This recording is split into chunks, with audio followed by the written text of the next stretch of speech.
మా కిట్టిగాడు గుడి పేరు చెప్పి మోసం చేసి మమ్మల్ని ఈ కేబుల్ వైర్ కోసం ఇంత చలిలో వాళ్ళ ఇంటికి తీసుకుని వెళ్ళాడు. మ్యాటర్ ఏంటంటే ప్రశాంతంగా రూమ్ లో పడుకున్న మాకు కిట్టిగాడు కాల్ చేసి గుడికి వెళ్దామని చెప్పాడు. సరే అని నీట్ గా స్నానం చేసి ఫాస్ట్ గా రెడీ అయ్యాము. మా సీఆర్ చూడండి గుడికి వెళ్తున్నాడు అర్థం కావట్లే, పెళ్లి చూపులకు వెళ్తున్నాడు అర్థం కావట్లేదు, సెంటు బాటిల్ డబ్బా కొట్టేస్తున్నాడు. గుడి మూసే టైంలో గుడికి తీసుకుని వెళ్తున్నాడు మా కిట్టిగాడు. ఏం చేద్దాం, మా డెడికేషన్ అలా ఉంటది. ఈ చలిలో గుడికి వచ్చేసరికి మాకు ఎలా ఉందో తెలుసా? వర్షం వచ్చింది, చలి బెట్టింగ్స్, నాకు వణికింగ్స్. మేము గుడికి వెళ్ళేసరికి గుడి మూసే టైం అయింది. అక్కడ ఉన్న బాబాయ్ని రిక్వెస్ట్ చేసుకుని ఎలాగోలా లోపలికైతే వెళ్ళిపోయాం. మాకు మన శివయ్య దర్శనం అయితే చాలా బాగా జరిగింది. మన శివయ్యని చూస్తుంటే ఎంత సోపైనా చూడాలనిపిస్తూనే ఉంది, కానీ అక్కడ ఉన్న లాగేశారు, టైం అయిపోయిందని. ఇంకా మన శివయ్య ప్రసాదం అందరం తలా రెండు ప్లేట్లు లాగించేసాము పొట్టకి. ప్రసాదం తినేసి బయటకు వచ్చాక మా సిఆర్ని ఏం మొక్కుకున్నావురా అని అడిగితే వాడు ఏమన్నాడో తెలుసా? నా పొట్ట తగ్గి స్లిమ్ గా రెడీ అయ్యి మహేష్ బాబు అంత కలర్ రావాలని మొక్కుకున్నాడు. దానికి మన శివయ్య సమాధానం కూడా ఏంటో చూడండి.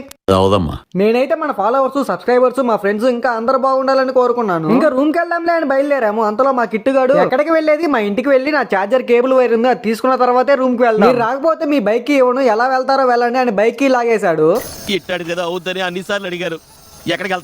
వెళ్తున్నావు అని చేసేదేం లేక అందరం బేకరీకి వెళ్ళి తలా ఒక కేక్ పీస్ తినేసి పెట్రోల్ బంక్ కు వెళ్ళాం. పెట్రోల్ పట్టించుకొని కిట్టు వాళ్ళ ఇంటికి వెళ్దాంలే అని కేక్ పీసెస్ అన్ని మేము తినేసాం. మా నారాజ్ మామ తినలేకపోయాడు. వెళ్ళి కుక్కకు పెట్టు మామ అంటే ఏమన్నాడో మీరే వినండి.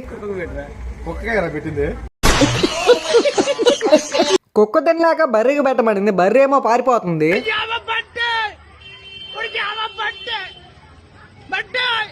ఇంకా ఆ చలిలో వణుకుతూ మా కిట్టు వాళ్ళ ఇంటికి వెళ్ళి కేబుల్ వైర్ తీసుకొని ఆ చలిలో వణుకుతూ రూమ్ కి అయితే వెళ్ళిపోయాము. మీరు కూడా వెళ్లే ముందు సబ్స్క్రైబ్ చేసి ఫాలో కొట్టి వెళ్ళండి. వెళ్ళొస్తాను, బాయ్ బాయ్.